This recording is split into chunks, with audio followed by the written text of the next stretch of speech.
Olá pessoal, aqui quem fala é o professor Silvonei, professor da disciplina de História, e estamos começando nesse momento mais uma videoaula. Olá sexto ano, estaremos falando um pouquinho sobre o que é história, o que é a história, qual é o objeto de conhecimento, o que a história estuda. Também vamos ver um pouquinho sobre a relação história e tempo. Então esse é um assunto introdutório. Se vocês estão vindo do quinto ano, nós estamos aí introduzindo um pouquinho, trazendo um pouco sobre essa disciplina. Então é um assunto, como eu disse, introdutório. Estaremos discutindo com vocês algumas imagens, fazendo algumas comparações, fazendo algumas perguntas. E eu gostaria já de pedir para que vocês anotem o conteúdo, para que vocês possam ter no caderno de vocês. Como vocês não vão poder levar o livro para casa, esse aqui é o conteúdo para que vocês consigam resolver as atividades.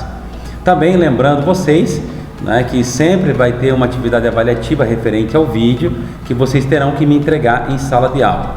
Muito bem, então vamos para começarmos aqui o nosso assunto, trazendo aqui uma imagem.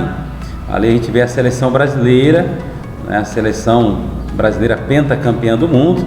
E ali é um jogo de Copa do Mundo, Então, para a gente começar a nossa conversa, vamos começar avaliando e analisando um pouquinho essa imagem, Então, vamos começar aqui um exercício de imaginação. Imagine que você está assistindo um jogo, um jogo de Copa do Mundo, ou mesmo um jogo do teu time.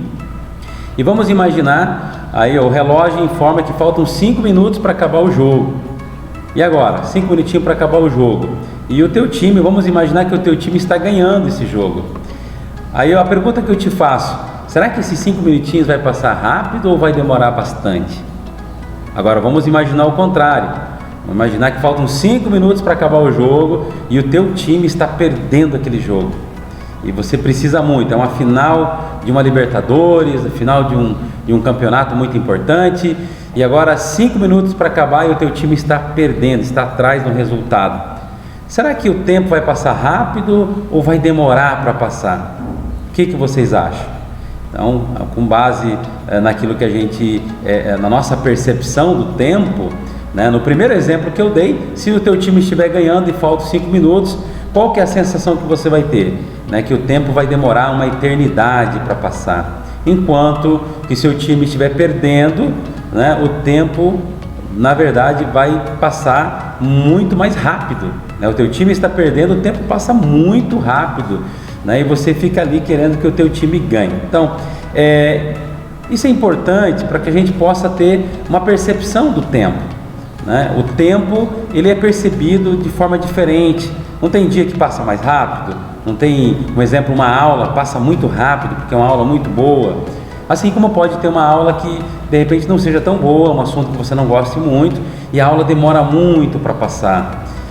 Vamos usar um outro exemplo, você está com teus amigos, teus colegas tomando um sorvete, o tempo voa. Mas se você estiver trabalhando, fazendo alguma coisa que você não gosta, uma coisa chata, o que vai acontecer? Parece que o tempo demora muito. Então a percepção do tempo, ela é diferente para cada pessoa e dependendo da situação em que você estiver. Então isso é uma questão para a gente entender a história e o tempo, Quando a gente fala de tempo, é algo que a gente não pode pensar que o tempo é igual para todos, Mas desde os primórdios o homem se preocupou com o tempo, em controlar o tempo, em se organizar no tempo, em agir dentro do tempo. Aqui nós temos uma imagem também que eu gostaria de refletir um pouquinho com vocês, Observando as imagens nessa página, é possível perceber que o mundo em que está vivendo hoje é muito diferente daquilo em que viveram os nossos bisavós, De lá para cá, muita coisa mudou. Então nós temos ali uma primeira imagem de uma menina sentada, um retrato de uma menina 1885, alguns séculos atrás aí, mais de um século atrás. A outra imagem nós temos ali uma outra menina também, ali com um brinquedo na mão, de 1910. E agora uma menina nos tempos atuais, E a pergunta que se faz ali, observando as fotos da imagem, que diferença você percebe entre o modo de vestir das meninas? É diferente a maneira como elas estão vestidas? É diferente a forma como elas estão vestidas? Tem alguma semelhança? Tem alguma diferença? Dá para perceber que elas usam vestidos, mas os vestidos são diferentes um do outro. Então é importante, quando a gente observa essas imagens, para ver que algumas coisas mudam no tempo, algumas coisas não mudam, outras coisas mudam, né? É o que a gente vai ver um pouquinho mais para frente. Então, ao longo do tempo, a maneira como nós nos vestimos, como nós falamos, como brincamos, muda, né? De tempo para tempo. Eu também vou trazer uma imagem aqui para vocês sobre brincar, né? Brinquedo. Todos nós gostamos de brincar, até mesmo os adultos, né? Também brincam, alguns adultos gostam de brincar, soltar pipa, fazer alguma coisa diferente assim. E aí nós temos imagens de uma menina de 1930, né, ali com um telefone, né, telefonando. Pode observar que o telefone é bem diferente, né? Depois temos uma jovem ali do ano 1990, sentada no chão, né, com um telefone grande ali na mão, né, com um baita de um telefone, como diz aqui no sul, né? E também na imagem abaixo você vê uma menina ali com um tablet, né, provavelmente fazendo uma chamada de vídeo. O que a gente consegue perceber aqui? Como os objetos mudam também ao longo do tempo, né? Os objetos, né, o modo de brincar, de jogar, de estudar, né, de conversar à distância, de se relacionar, muda de tempo para tempo. Então, as coisas não são estáticas, as coisas estão sempre em mudança. Então, sobre a história, agora entrando propriamente dito aqui, sobre a história, é uma área de conhecimento, é bem importante que vocês coloquem isso no caderno. É uma área de conhecimento que estuda os processos de mudanças ocorridas na sociedade. Então, é uma área, um campo da ciência, né, que estuda as mudanças que ocorrem numa sociedade, né? Não apenas as mudanças, mas a gente vai ver também as permanências, as coisas que não mudam, as coisas que permanecem, porque na sociedade a gente vai observar coisas que mudaram e coisas que não, né, coisas que ainda se mantêm. Então, olha só, a história, ela investiga também as permanências, como a gente falou, estuda as mudanças, as coisas que mudam, mas ela também estuda as permanências, ou seja, aquilo que ao longo dos anos não mudou, né, que permanece, como eu já falei. A maneira como se joga futebol, as crianças jogando futebol, não é diferente da minha época, não mudou, a bola é basicamente a mesma, né, a forma de jogar é basicamente a mesma. Então tem coisas que não mudou, são coisas que permanecem, né? Algumas brincadeiras, como você ter o exemplo aqui de soltar pipa, do meu tempo, hoje, né, as crianças também soltam pipa. Então tem brincadeiras ou tem coisas que não mudam e tem coisas que mudaram bastante, como por exemplo, hoje tem tablets, né? Existem jogos eletrônicos que em épocas passadas, como na minha, não existiam. Então, permite perceber o modo como as pessoas viviam nos tempos antigos. Então a história estuda como as pessoas viviam, como se vestiam, o que elas comiam, né, como se organizavam e assim por diante. Estabelece relação entre o passado e os tempos atuais para compreender as sociedades. Alguém vai perguntar, professor, por que estudar o passado? Porque é a melhor forma de compreendermos o presente. A história é uma disciplina muito importante. Como que nós vamos compreender o hoje? Como vamos compreender a sociedade hoje, se nós não estudamos o passado, né? Porque tudo é uma construção histórica, tudo que você pensar, tudo que você imaginar é uma construção histórica.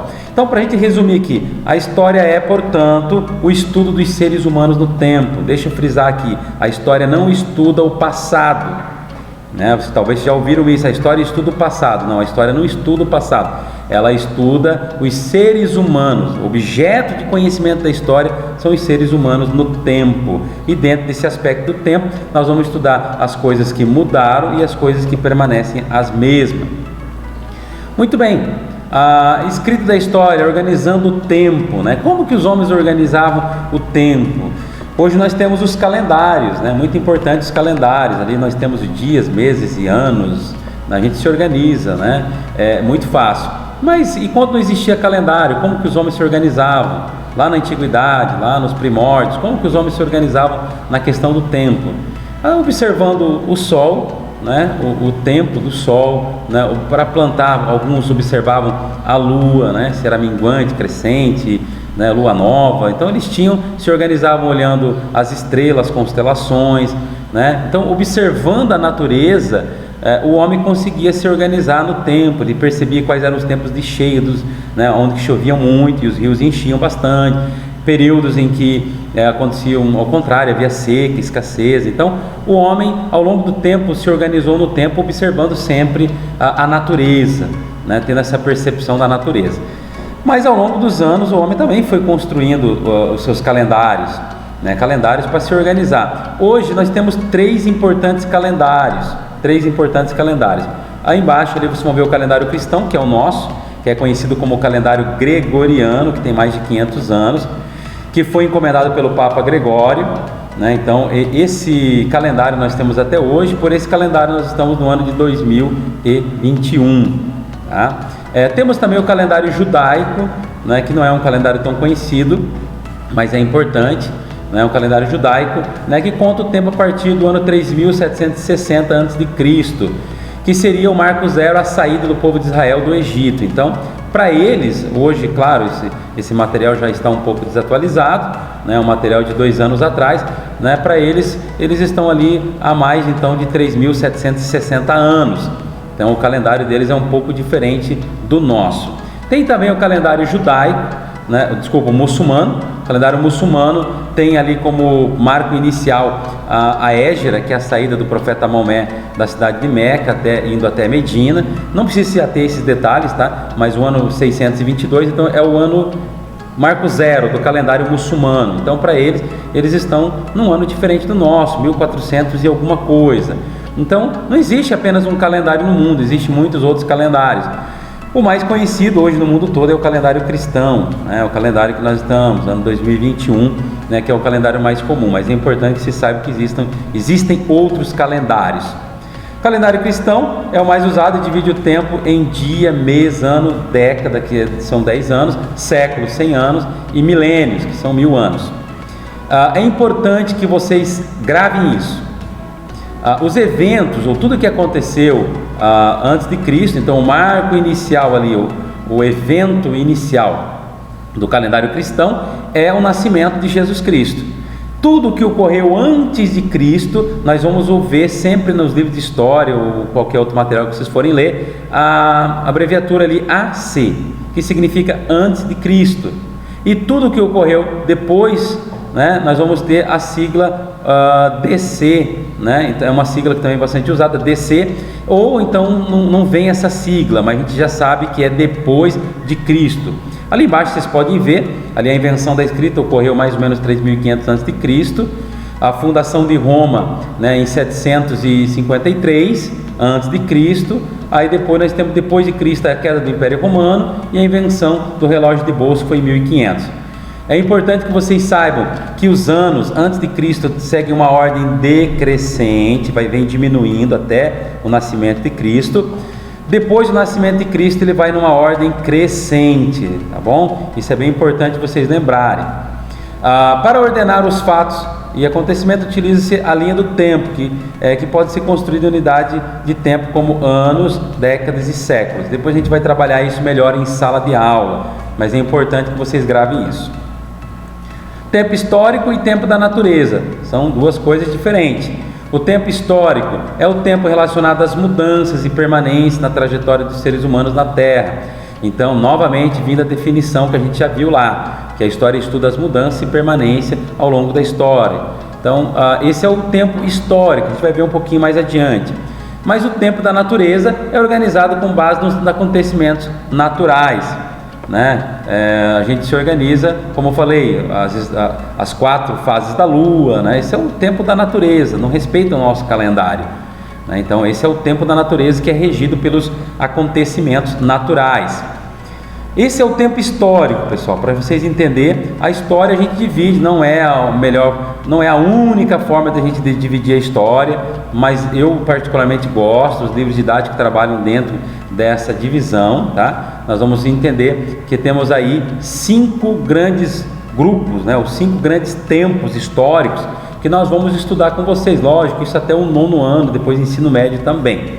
Então nós temos primeiramente ali a pré-história, né, que vem do surgimento do gênero Homo, ali por volta de 2 milhões de anos antes de Cristo, até a invenção da escrita, 3.500 anos antes de Cristo. Então é o período mais extenso, é o período mais longo. Depois da invenção da escrita, que é o marco, né, ali da Idade Antiga, então a Idade Antiga começa com a invenção da escrita, gravem isso. A Idade Antiga, o marco inicial é a invenção da escrita, por volta de 3.500, alguns livros falam de 4.000 a.C. e vai a Idade Antiga até 476 depois de Cristo. Presta atenção nas siglas ali, que é a queda do Império Romano, né, do Ocidente. Após isso nós temos a Idade Média. A Idade Média nós vamos ter ali de 476, né, depois de Cristo, que é a queda do Império Romano, e vai até 1453, né, que é o período ali, né, a invasão da cidade de Constantinopla pelos turcos, né, a Constantinopla que hoje é a cidade de Istambul, né. Alguns também colocam ali como o início das grandes navegações. Esse é o período da Idade Média, que é mais ou menos 100 anos, se vocês forem pegar do 476 até 1453, mais ou menos 1000 anos de história. Depois nós temos a Idade Moderna, que vai então da queda da cidade, ou da tomada da cidade de Constantinopla, 1453, e vai até a Revolução Francesa, que é no ano de 1789. De 1789 até os dias atuais, nós temos então a Idade Contemporânea. Então, se alguém perguntar qual o período que nós estamos vivendo hoje, não é na Idade Moderna, a gente está vivendo hoje na Idade Contemporânea. Então, só para recapitular: pré-história, Idade Antiga, Idade Média, Idade Moderna, Idade Contemporânea. Essa organização foi criada pelos europeus, né? Alguns fazem críticas, depois a gente vai discutir melhor isso em sala de aula. Aqui tem a questão da crítica, né? Valoriza apenas os fatos ocorridos na Europa, né? Essa é uma divisão que foi feita por historiadores europeus, levando em consideração fatos, né, que ocorreram dentro da Europa, ou dentro desse contexto europeu, né, desconsiderando os outros continentes também. Mas é importante que a gente entenda que essa é uma divisão ainda que a gente usa nos livros de história. Vocês vão ver período medieval, lá na Idade Antiga, na Idade Contemporânea, na Idade Moderna. Aí vocês vão ficar, mas que período foi esse? Só para vocês mais ou menos ir se localizando. As fontes escritas são as mais importantes do que as outras fontes. Então, outra crítica que se faz, porque a história nessa divisão começa com a invenção da escrita, né? Então, tudo que ocorreu antes da invenção da escrita é classificado como pré-história. Só que hoje, por exemplo, aqui no Brasil, existem indígenas que não desenvolveram a escrita, existem povos na África e na Ásia que não desenvolveram a escrita. Estariam eles vivendo na pré-história? Então, vamos dizer assim, uma divisão que exclui, um pouco elitista. Alguns fazem críticas aí, ok? Sobre fontes históricas, a gente vai trabalhar isso em outro momento, tá? Então, por enquanto, nós vamos trabalhar até aqui, depois a gente trabalha a questão das fontes históricas aí com vocês. Vão colocando isso no caderno, vão anotando, depois em sala de aula nós vamos discutindo melhor isso com vocês. Um grande abraço e até a próxima aula.